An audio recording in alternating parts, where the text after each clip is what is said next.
सद्गुरु से हमें ज्ञान मिलता है और निराकार परमात्मा के दीदार होते हैं। जिस आवाज़ से हमें यह ज्ञान व रोशनी मिलती है, हमारी आँखों से माया का पर्दा हटता है, उससे बढ़कर उत्तम आवाज़ कोई नहीं होती। सबसे श्रेष्ठ आवाज़ गुरु की आवाज़, गुरु की वाणी ही होती है। गुरु की वाणी सदैव काल से एक ही रही है, यह कभी बदला नहीं करती। संतो महापुरुषों, ये शब्द हैं युग प्रवर्तक बाबा गुरबचन सिंह जी महाराज के।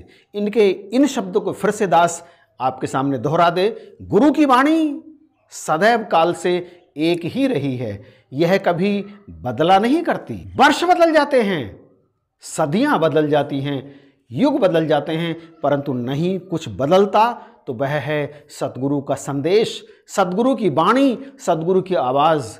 समय चाहे नानक देव जी महाराज का रहा हो, चाहे कबीर साहब का रहा हो, चाहे रैदास जी का रहा हो, भगवान कृष्ण का रहा हो, चाहे भगवान राम का रहा हो, चाहे बाबा बूटा सिंह जी महाराज का रहा हो, बाबा अवतार सिंह जी महाराज का रहा हो, बाबा गुरबचन सिंह जी महाराज का रहा हो, चाहे बाबा हरदेव सिंह जी महाराज का रहा हो, माता सविंदर जी महाराज का रहा हो, या आज वक्त के रहबर माता सुदीक्षा जी महाराज का समय चल रहा हो, कुछ भी नहीं बदलता। बहुत कुछ बदल जाता है, और यदि कुछ नहीं बदलता तो वह नहीं बदलता सतगुरु का संदेश, सतगुरु की वाणी, सतगुरु की आवाज। निराकार प्रभु परमेश्वर इस संसार का पथ प्रदर्शन करने के लिए और लोगों को सही मार्ग पर चलाने के लिए जिस शरीर विशेष में निश्चित समय के लिए प्रकट होता है, वो निश्चित समय और वो शरीर उतने समय के लिए खास हो जाता है, और साध संगत के लिए भी खास हो जाते हैं, दोनों समय भी और वो शरीर भी,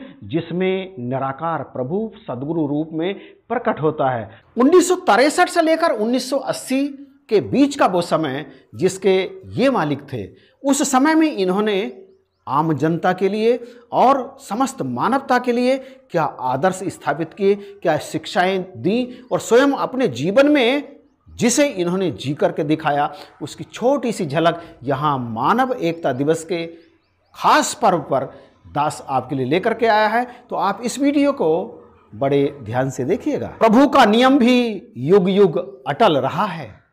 एक शरीर विशेष में जब ये निराकार प्रभु सारी शक्तियां, मतलब सारी शक्तियां एकत्र करके जब संसार में प्रकट होता है और उस शरीर के माध्यम से अलग अलग तरह के कीर्तिमान स्थापित करता है, तो फिर आम जन तो आम जन, तीव्र बुद्धि वाले लोगों की बुद्धियां भी विस्मृत हो जाती हैं, अचंभित हो जाती हैं कि आखिर ये एक शरीर इतने काम कैसे कर रहा है। ऐसी ही शख्सियत थे बाबा गुरबचन सिंह जी महाराज। आपने सदैव अपने पिता बाबा अवतार सिंह जी महाराज को गुरु रूप में माना और पूजा। ये ड्राइवर के रूप में बाबा जी की सेवा निरंतर करते रहे, और जब बाबा जी सत्संग करने के लिए जाते तो ये एक सच्चे गुरसिक के रूप में गाड़ी में ही बैठे रहते। कभी कभी तो लोगों ने देखा कि यदि गाड़ी में कोई कमी आई है ना, तो गाड़ी के नीचे स्वयं लेट कर इन्होंने गाड़ी को ठीक किया। ये एक बहुत अच्छे मैकेनिक और इंजीनियर भी थे। ये सदगुरु बाबा अवतार सिंह जी महाराज के साथ स्थान स्थान पर सत्संग करने के लिए जाते, और कई महापुरुषों के घर भी उनके साथ पहुंचते, परंतु कभी भी इनके अंदर ऐसी भावना प्रकट नहीं हुई कि मैं गुरु पुत्र हूं और लोग मुझे विशेष तवज्जो दें। यदि किसी व्यक्ति ने, किसी श्रद्धालु ने इनसे कह भी दिया कि आओ, आप तो बाबा जी के सुपुत्र हो, आप हमारे साथ आओ, तो इन्होंने कह दिया कि ऐसा नहीं है, मैं तो एक साधारण गुरसिक हूँ, आप सबकी तरह, आप मुझ पर कोई विशेष ध्यान मत देना, मेरा कोई विशेष सत्कार अलग से करने की आवश्यकता नहीं है, सत्कार तो गुरु का ही करना है। यह आपकी नम्रता, समदृष्टि, उदारता और परोपकार की ही भावना थी कि 1962 में शहंशाह बाबा अवतार सिंह जी महाराज ने इन्हें सतगुरु के रूप में प्रकट किया। और फिर 1972 में जब मिशन का 25वां समागम मनाया गया, जो सिल्वर जुबली था, तो तमाम साध संगत ने मिलकर बाबा जी को और माता कुलवंत कौर जी को नोटों से तोला, और वो सारी की सारी राशि जब इन्हें भेंट करने लगे तो बाबा जी ने कहा इस माया में से एक पैसा भी मेरे या मेरे परिवार के किसी सदस्य के निजी काम के लिए उपयोग नहीं होगा। ये माया संतों के खून पसीने की कमाई है, जिसको परोपकार और सेवा के कार्यों के लिए ही उपयोग किया जाएगा। आपने पूर्ण नशाबंदी कि किसी भी तरह का कोई नशा निरंकारी नहीं करेगा, और बिल्कुल सिंपल शादियां, दिखावट के लिए शादियों में कुछ भी नहीं दिया जाएगा, कुछ भी नहीं किया जाएगा। माँ बाप अपनी मर्जी से जो दें बरपक्ष उसे प्रसन्नता के साथ स्वीकार करे। इस तरह के तमाम निर्णय, तमाम फैसले किए, जिससे तमाम लोगों का भला हुआ और घरों में सुख शांति आनी आरंभ हुई। 13 अप्रैल 1978 का वह ऐतिहासिक दिन, जो संतों महापुरुषों की सहनशीलता और उनके प्रेम का दिन कहा जा सकता है, बड़ा ही ऐतिहासिक था। पंजाब के अमृतसर शहर में मिशन की तरफ से मानव एकता सम्मेलन किया जा रहा था कि अचानक उस पंडाल में 200-250 लोग हथियार लेकर के आ गए, और उस हादसे में 18 लोगों की जानें भी चली गई। ऊपर से गलत बात यह है कि तमाम निरंकारी संतों पर मुकदमे कर दिए गए, उन्हें प्रताड़ित किया जाने लगा, उन पर अत्याचार किया जाने लगा। 60 निरंकारी भक्तों को जबरदस्ती पकड़कर जेल में डाल दिया गया, और लगभग 1.25 साल तक बाबा जी सहित 64 निरंकारी भक्तों पर मुकदमा चलता रहा। एक बार आपके एक भक्त ने कहा, बाबा जी सच्चे पातशाह, झूठी गवाहियों और मनगढ़ंत कहानियों के द्वारा मुकदमे का पासा पलटने का प्रयास किया जा रहा है।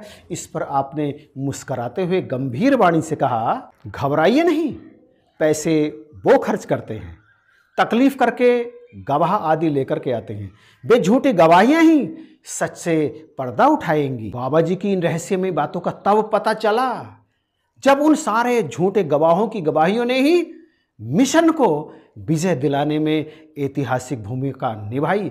4 जनवरी 1980 सेशन कोर्ट ने सारे निरंकारी भक्तों को बाइज्जत बरी कर दिया। लेकिन इसके बाद भी अत्याचारियों के अत्याचार बंद नहीं हुए, वो लगातार बढ़ते रहे और बहुत अधिक बढ़ गए। अब बाबा जी समझ गए थे कि कोई बड़ी कुर्बानी दिए बिना ये सब समाप्त नहीं होगा। 14 अप्रैल 1980 चंडीगढ़ में मानव एकता सम्मेलन हो रहा था। बाबा जी ने फरमाया, साथ संगत, आपका गुरु कोई एक शरीर नहीं है। कभी भी दिल में ये ख्याल नहीं लाना कि कोई एक शरीर हमारा मिशन है। दातार किसी भी शरीर में से कोई भी काम ले, इसकी मर्जी है। ये मिशन सत्य का मिशन है। यदि एक गुरबचन सिंह का शरीर चला भी गया तो भी ये मिशन रहेगा। जैसे बाबा अवतार सिंह जी महाराज ने फरमाया था कि एक अवतार सिंह को मारने की सोचने वालों को शायद ये पता नहीं कि आज निरंकारी मिशन का बच्चा बच्चा अवतार सिंह है। किस किस को मारोगे? ऐसे ही ये देश विदेश में फैले निरंकारी मिशन का प्रत्येक बच्चा बाबा गुरबचन सिंह का रूप है। बाबा गुरबचन सिंह कोई शरीर नहीं जिसको मारने या ख़त्म करने से ये मिशन ख़त्म हो जाएगा। बाबा गुरबचन सिंह जी का शरीर चाहे चला भी जाए तो भी ये सत्य का मिशन प्रफुल्लित होता रहेगा। कौन जानता था कि यह दिव्य विभूति आने वाले कल का संकेत दे रही है। और 10 दिन बाद 24 अप्रैल 1980 को वह काली रात आ गई जब मानवता को शर्मसार कर देने वाली वह घटना घट गई। मानवता के सीने में से निकल गई वह नफरत और ईर्ष्या की गोली। आपने अपने रक्त को देकर वह पाप का घड़ा भर दिया। पहाड़गंज से उस समय बाबा जी रात के 11 बजे लगभग सत्संग करके लौट रहे थे और आपकी गाड़ी जैसे ही कोठी में प्रवेश किया, सामने की तरफ से गोलियों की बौछार आ गई। आपने जोर से चीख करके कहा, सब लेट जाओ, और तमाम लोग लेट गए। गोलियां चलती रहीं। आपके निज सेवक जिन्हें सारा संसार चाचा प्रताप सिंह के नाम से जानता है, वो पीछे नहीं रहे, वो दौड़कर बाबा जी के सामने आ गए और गोलियों की सारी बौछार उन्होंने अपने ऊपर ले ली। इस तरह से गुरु और शिष्य दोनों शहीदी का जाम पी गए। परंतु क्या बाबा जी के जाने से मिशन का प्रचार रुक गया? नहीं, कभी भी नहीं जीत सकता। असत्य, नफरत, निंदा कभी नहीं जीत सकती। बाबा हरदीप सिंह जी महाराज का युग आप सब ने देखा है। मिशन का कितना प्रचार हुआ, कितना विस्तार हुआ, और आज माता सुदीक्षा सविंदर हरदीप जी के रूप में ये मौजूद हैं। बाबा गुरबचन सिंह जी महाराज मौजूद हैं, बाबा हरदेव सिंह जी महाराज भी मौजूद हैं और माता सविंदर जी भी मौजूद हैं। इनके रूप में, आज इनके रूप में ये दे रहे हैं सारे विश्व को मानवता का संदेश। विश्व बंधुत्व की भावना लगातार भरी जा रही है। इंसान के अंदर मौजूद इंसानियत के गुणों को प्रकट किया जा रहा है, प्रेम बांटा जा रहा है, सौहार्द बांटा जा रहा है, अपनापन बांटा जा रहा है और दुनिया में लाने का प्रयास किया जा रहा है शांति। शांति से ही जीवन शांत होता है और प्रगति मिलती है, बढ़ता है इंसान प्रगति के पथ पर।